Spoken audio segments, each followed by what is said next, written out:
everyone, welcome to The Abled Gardener, and I am just trimming my tomato plants back. Now I noticed some of the foliage down at the bottom had started dying, and I normally trim my tomatoes up from the ground at least 8 inches to a foot, something like that. And these are all paste tomatoes here, and I'm really hoping to get a lot of nice tomato sauce from these plants, so I don't want them to have blight. And so I'm just trimming them back, getting a lot of nice circulation through the bottom of the tomatoes, and hoping that, I don't have blight. But I was sitting out here, and when you're doing something like gardening, you're by yourself, your mind kind of wanders. And mine was thinking about how long I have been growing, well, not how long I've been gardening, but how long I have been growing these vegetables. Now, last spring and summer, I did have a garden out here. I had some tomatoes, squash, some peppers, and then I had a lot of winter squash, which, if you know about winter squash, it just covers the ground. And this was all wood chips out here, and the squash was just everywhere. But I was just thinking about how long I had been constantly, non-stop planting plants, and of all different kinds. Now, it started last spring or last summer when I started watching YouTube videos, YouTube gardening videos, and I got, all inspired and motivated to get out and have this, better garden, or, get out and do something. So I got out and got to work on my garden, and somebody just started a chainsaw. I'm sorry if all you hear is chainsaw. I'll get a little closer.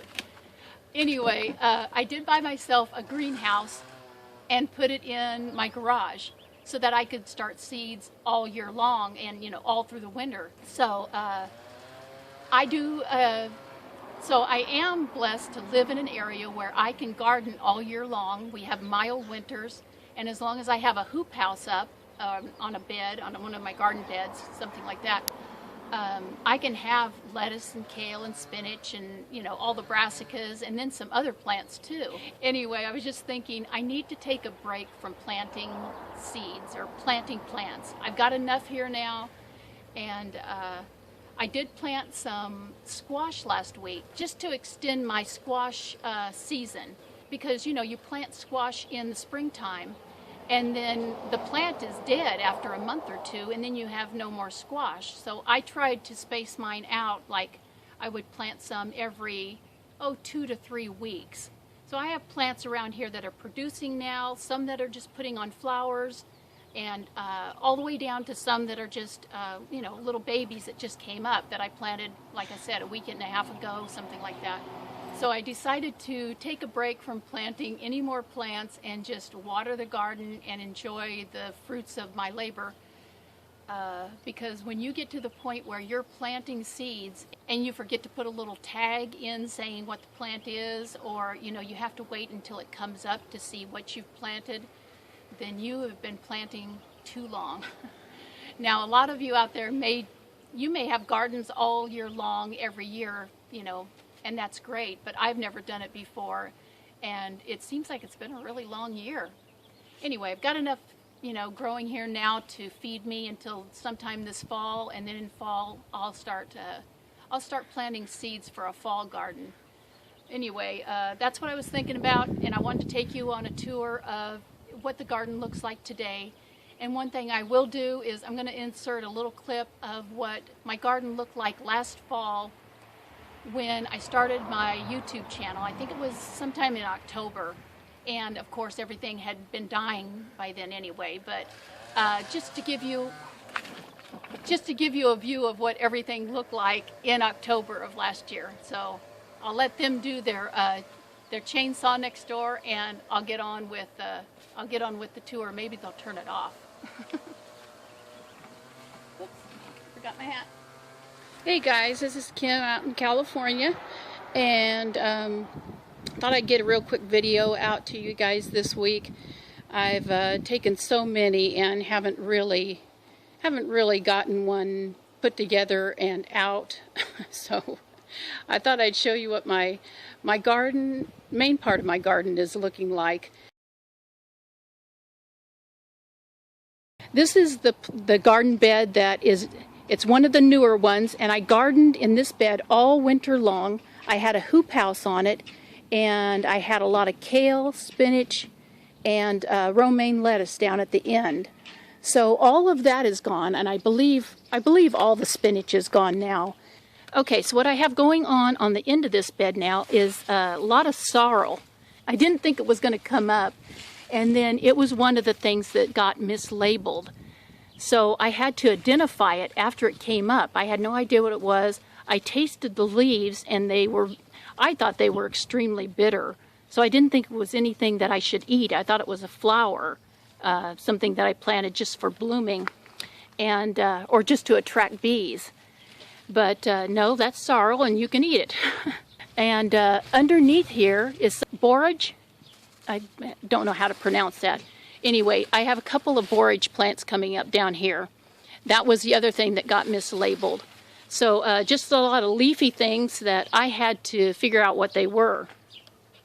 My tomato plants are beefsteak, and they're doing great in this bed, and I don't have any mildew problems, nothing going on there.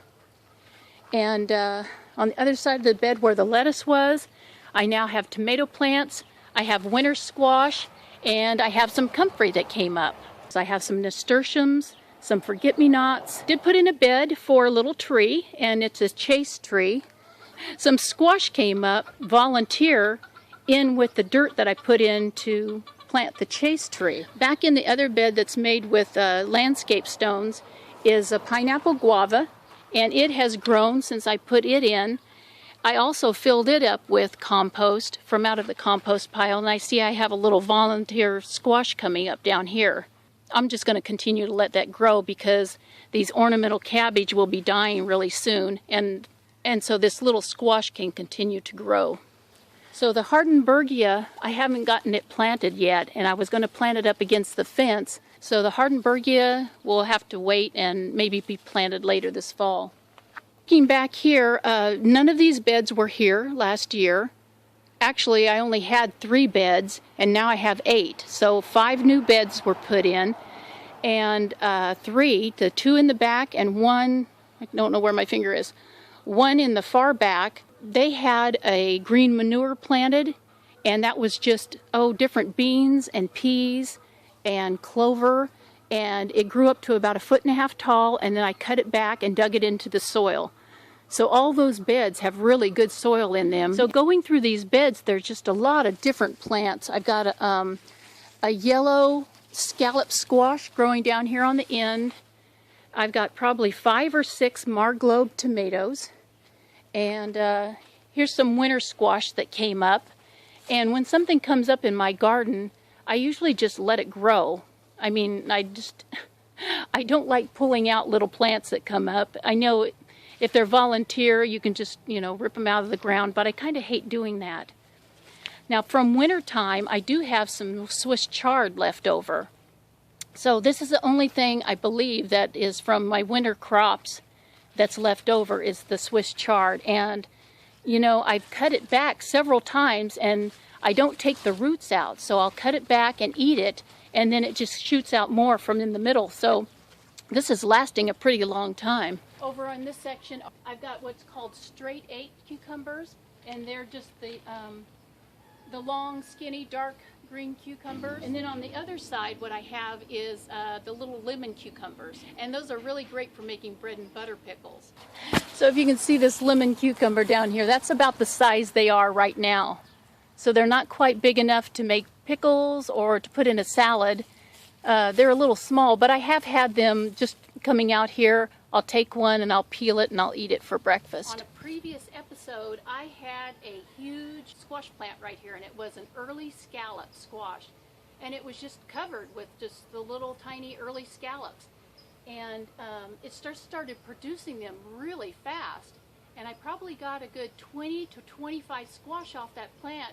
And then it started bolting, just growing as fast as it could, and no more squash ripened on it. They all just kind of shriveled up and died, and then the whole plant just started kind of imploding.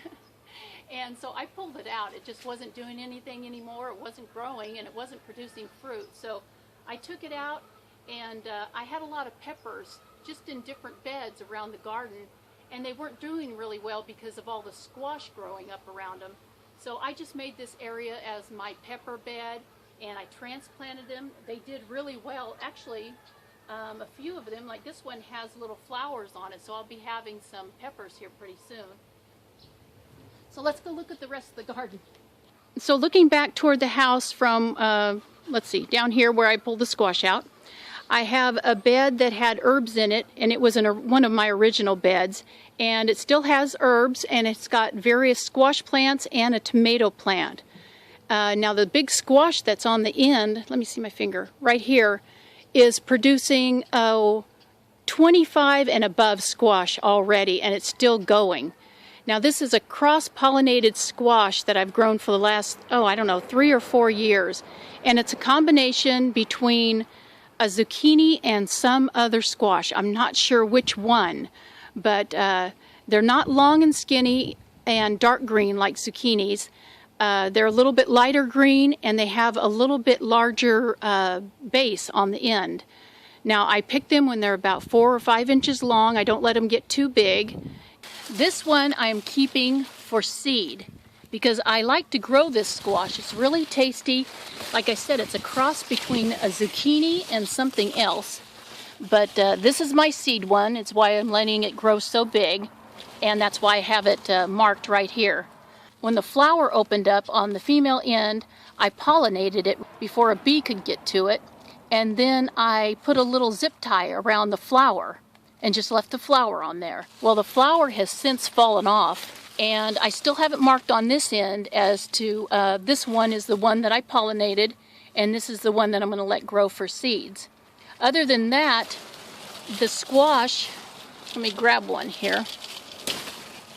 Like I said, this is the type of squash that come off of that one that was cross-pollinating. And that's about the size that I normally pick. It's just about 4 or 5 inches long. And what I usually do is cut it off with a knife, but I didn't have a knife out here with me today. Okay, that takes us over to this other bed that had been in before. It's got carrots on this side, and they're a shorter variety. They're not a long variety. And actually, they may be Danvers. Now, these haven't gone long enough to be matured carrots. But I'll come out in the morning, and I'll pick a couple of carrots, get them washed off, and that'll be part of my breakfast. I still have my watermelon growing, and this came up volunteer, but it's doing fine. It's growing really well. I haven't seen a watermelon on it yet. Oh, yes, I do too. There's a little watermelon right there in the crook of that leaf stem and the regular stem. There's a little watermelon starting. So I don't know if you guys can see that.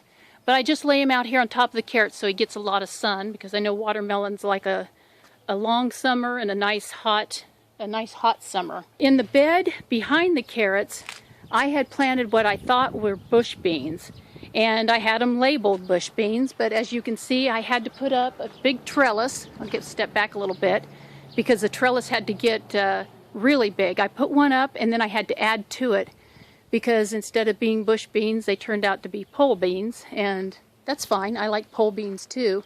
I did see a couple of bush beans inside, so I'm just going to let, yeah, there's a bush bean down in there. It's got a little purple flower on it, if you can see that. And I'm just going to let that grow, and then I'm going to take seeds from that bush bean and plant those seeds next year, because I'd really rather have bush beans than pole beans. They're just so much easier to take care of, and you don't have to build a huge trellis. Over in the in bed, I put in 4 squash and a pumpkin. The pumpkin turned out to be one of the giant pumpkin seeds, so it ended up going through the fence, and I have it coming out the front yard. So if a big pumpkin does come on it, the big pumpkin will be in the front yard. But these squash are all producing, and then at the end is another one of those early white scallops, and it's doing the same thing the other one did, just kind of bolting, putting on a lot of squash at one time, and then it's kind of dying back, and I don't know, it's kind of deformed. So I'm thinking it could have been the seeds that I used, or the seeds that I got. I thought it was a reputable company, and I won't mention what company that is. I had never gotten seeds from them before, but yeah, it could have been the seeds. Back in this bed, I do have 4 eggplant. Back in the corner is a different kind of winter squash. You can see probably up at the top, but this is the kind of winter squash that this one is putting on back here in the corner, and it's growing up a trellis. Well, another thing that I've started this year that I've never done before is grow potatoes in containers. Now this is just probably my 2nd or 3rd year growing potatoes at all. So besides the potatoes, I just recently put some sweet potato slips in the ground, and I've never planted sweet potatoes before. I've got my snap peas that are doing fine now. And over here by the snap peas are a couple of my little cherry tomatoes. And these are cherry tomatoes that I started from a cherry tomato that was a couple streets down. The street is named Pershing. And I found these cherry tomato plants growing on the side of the road probably 7 or 8 years ago. And I would eat a few when we take the dogs for a walk and go down that way. And then I finally decided just to take some of the tomatoes off the plants because they were down by the side of the road every year. They just kept reseeding themselves. So I thought it's a pretty hardy tomato plant and something I want to have in my garden. So anyway, I kept the tomatoes, saved the seeds, and I've been planting this every year now for about 5 years. Well, sometime probably about a year ago, we had a load of wood chips brought in and dumped off on the side of our road, brought all the wood chips over here, and this was all a wood chip garden all the way to the front yard.